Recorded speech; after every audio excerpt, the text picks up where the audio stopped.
What is or is becoming the largest item of utility bill for Americans? Well, it's the cable.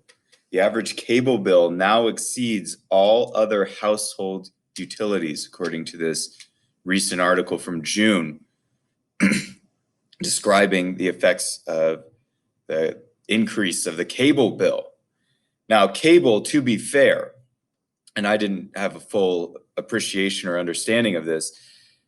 I knew it, but it didn't occur to me. Cable, I always think of just TV, but cable is usually a package including internet, and internet in the modern world is becoming sort of like electricity in the sense that people, especially now and working from home in so many ways, that they need reliable internet access.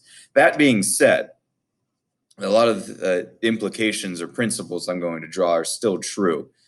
So the average household cable package, which includes internet, is now $217.42 per month. That's the average amount that people are spending monthly on cable.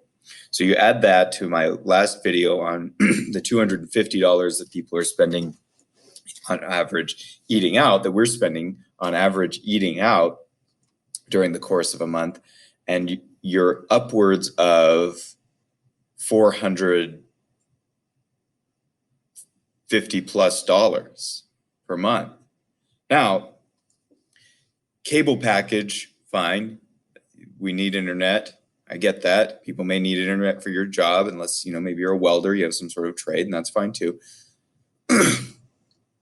But what we can see here is people who are ready to get out of debt, people who are ready to move toward financial freedom, people who are ready to be done with this feeling trapped by their bills and trapped living paycheck to paycheck and stuck and never able to move forward.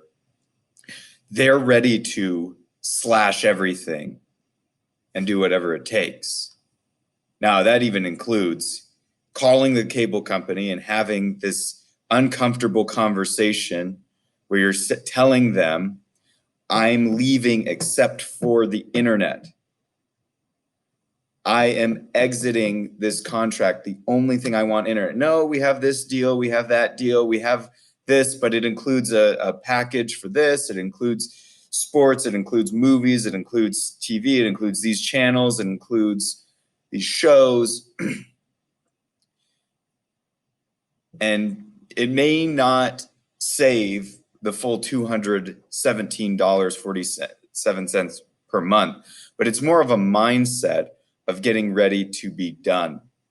A lot of people talk about that they're strapped for cash, that they are stuck, that they're living paycheck to paycheck.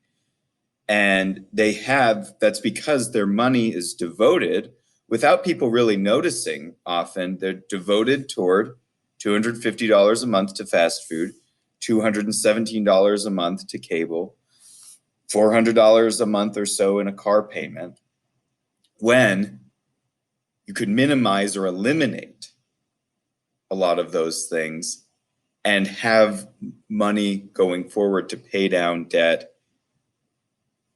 and save yourself from that cycle. But it takes sacrifice. And if you could give up cable for 6 months, you could afford financial coaching. mawhorterfinancialcoach@gmail.com. And you don't have to do that. You could devote the money to something else.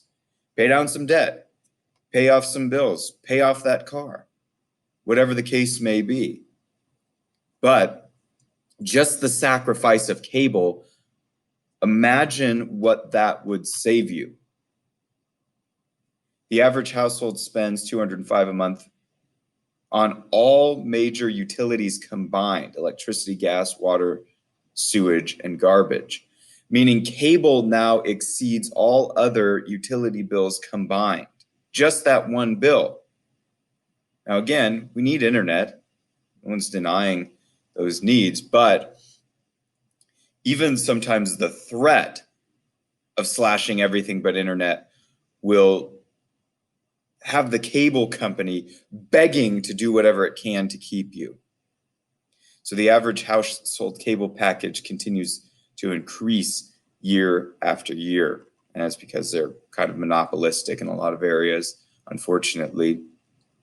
But look at these numbers. So here's the utility cable package, 217, electricity and gas, 135, waters on average 54, garbage 15. You see it here on this chart.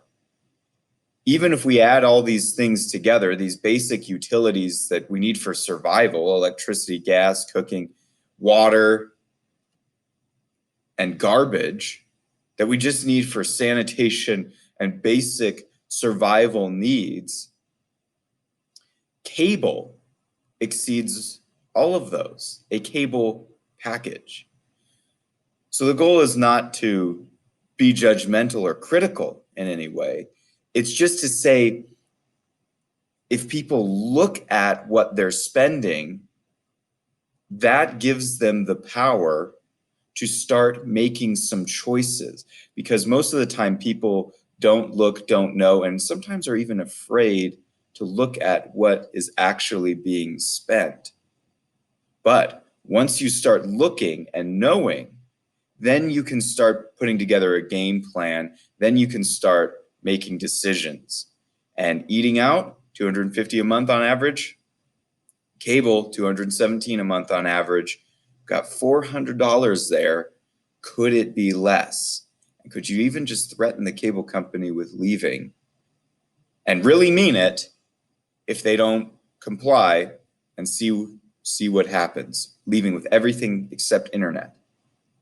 And why they're saying, oh no, it's so much better, because they want to keep you. So get on there, have a little fun with it. Argue with them about, here is what is going to happen.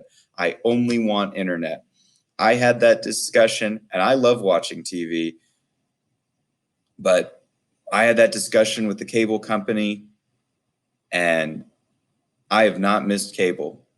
I have other streaming services that I pay for on a subscription basis, but cable is gone. Cable is out, and I don't feel like I've missed anything. And by the way, if you're a sports person, you could take the money that you saved on cable and rent particular games or things on YouTube on a subscription service, or go to a sports bar or restaurant and say, I'm going to spend this much out.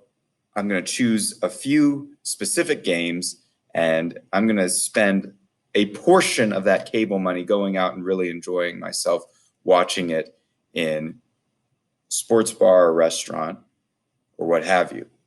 But you're still saving and you're still sacrificing, but you're still able to get those things that you want in a way. But you can't have everything we want.